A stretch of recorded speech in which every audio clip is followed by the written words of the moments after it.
we wanted to use this segment at the top of this hour to say something important, something very important. For the past 2.5 months, there is a topic that has flooded our Freedom inbox. It has been nonstop on social media, but which we have almost totally avoided on this show. You probably already know what I'm talking about, which shows just how ubiquitous it has been. Ever since Charlie's murder, Candace Owens has leveled a flood of allegations against people at Turning Point USA, people at Turning Point Action, and people who work for this show. She's made them against some of Charlie's closest friends and against some of his most dedicated employees. She has suggested that Michael McCoy, Charlie's chief of staff, knew Charlie would be murdered, was happy that he died, and stayed silent because he was told he would be the next Charlie.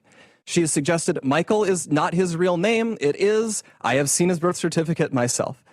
She has called it suspicious that Mikey's wife, who works at Turning Point, helped plan the campus tour event where Charlie was murdered, which she didn't, by the way. She doesn't work on campus events. Candace has suggested the Utah Valley University event was unusual and its details suggested a, quote, inside job. She has claimed that foreign aircraft have followed Erica Kirk around the country and that Turning Point has lied about this happening. She has accused us of lying about Charlie wanting Erica to take over for him if he died. She has suggested Charlie's security team intentionally denied him first aid after the shooting to ensure that he died. She has raised suspicions about the head of our technical team because he took an SD card out of a camera. She has spread absurd claims that Tyler Boyer, who we just had on the show, sexually abuses male interns.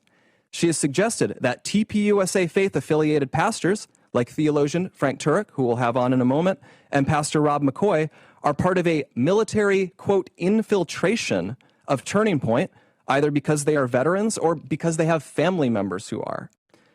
Even if not everyone has been named specifically, though, Candace has effectively tarred everyone here with complicity in Charlie's death by repeatedly saying he was, quote, betrayed by, quote, everyone.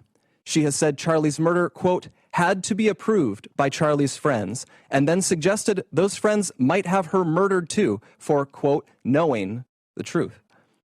She has made claims of financial impropriety and fraud at Turning Point, adding up into the millions of dollars, which, again, is not true.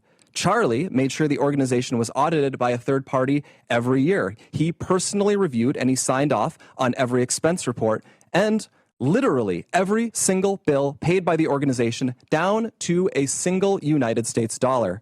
We have never missed a 990 deadline. Candace has made other stranger allegations involving French paratroopers in maroon shirts, Egyptian Air Force planes flying out of Provo, Utah, and potential underground assassins traveling through unseen tunnels. At one point in early November, she started wildly throwing suspicion on members of Utah Valley's soccer team for wearing hoodies.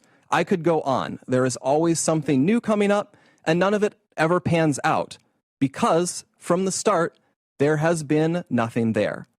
The attacks and allegations from Candace are either lies or they are innuendos thrown around with a total, reckless disregard for the truth, so that Candace can manipulate and string along an audience of people who don't realize they are being played. Instead of being able to grieve properly after one of the most heinous murders in American history, a murder many of us had to witness, my friends have had to endure harassment from people who have gotten whipped up by what Candace is saying. In fact, I would say we have suffered more harassment from these people than we have from Antifa supporters who overtly celebrate Charlie's murder. And just like a lot of those Antifa members, many of these people take this delight in how gross and unpleasant they can be. What our friends have had to endure is not funny, and it's not insignificant. It is evil. I have seen it. For months, we have received hundreds, thousands, I suspect, emails and calls asking us to respond. People have wanted us to invite Candace on the show, but for a long time, our approach was to say nothing. We did that for several reasons. First, we thought that her prevarications were so absurd that nobody would believe them. We shouldn't have to answer questions about secret tunnels or Egyptian Air Force planes. that sort of thing is just, it's beneath contempt to respond to. The second reason we've said so little, though, is because there's a good rule of thumb, which Charlie followed. Do not feed the trolls. Focus on the mission. Reviving America, uplifting young people, making heaven crowded. Don't give air to people who want to tear you down and sow discord. Lastly, we didn't respond because Charlie always viewed Candace as a friend, and we were holding out hope that she would return that friendship and stop what she was doing. But a week from now, it's going to be 3 months since Charlie's murder. Candace has not changed her behavior. She has continued to spread falsehoods about Charlie's friends, and she continues to concoct new ones about new people. She's using these falsehoods to enrich herself while dividing the conservative movement at an absolutely critical time for this country. And far too often, we here have heard from ordinary people, people who loved Charlie and who Charlie loved so much in return. These people have expressed the worry that we are staying silent out of cowardice or as some sort of tacit admission that some of the attacks are true. Neither is the case. Our silence has never been, and it will never be, equal to complacency or approval. Still, we decided Charlie would not allow this to go on. Charlie was not a coward. Charlie was a fighter.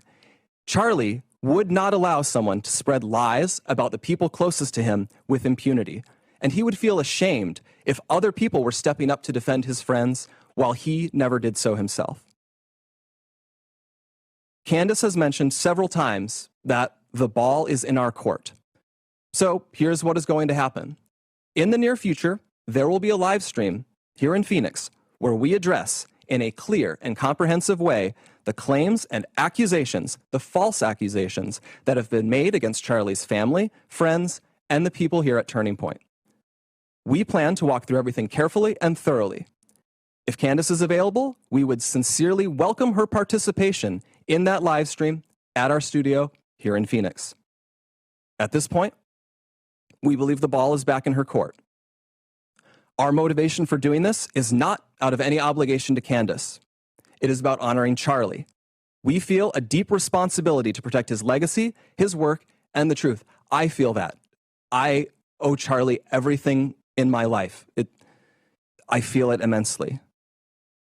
And that is why we feel compelled to speak clearly and openly now. We'll have more on this in the near future.